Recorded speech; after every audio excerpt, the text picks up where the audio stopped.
Na hapa nizungumze sasa na mashabiki na wanachama wa klabu Young Africans ambao kimsingi sisi ndio wenyeji wa huu mchezo. Na hata hii nafasi ya kuzungumza wa kwanza isingekuwa wenyeji, bado hadhi yetu ya kuongoza ligi pia ingetubeba.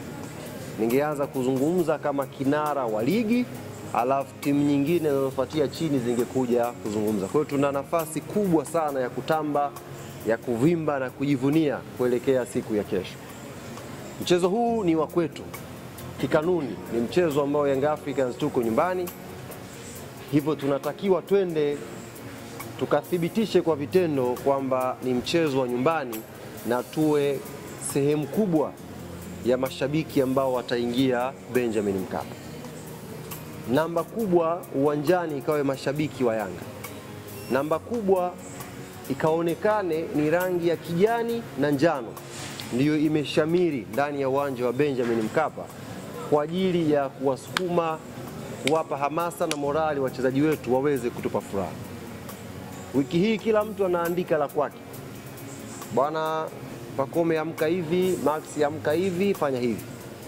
Lakini hayo yote ambayo tunatamani na ndio kiu yetu yaonekane kesho Benjamin Mkapa, tutawatia unyonge kweli kweli hawa wanajeshi wetu kama watakuwa wanatoka kwenye tunnel pale, alafu wanayanga tuko wachache.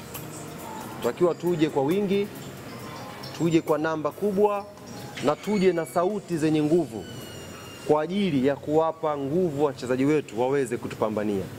Kitaalamu ishazungumzwa sana hapa umuhimu wa point 3 za kesho. Makocha wamezungumza hapa, players wamezungumza. Naamini kila mmoja wetu anajua umuhimu wa alama 3 za siku ya kesho.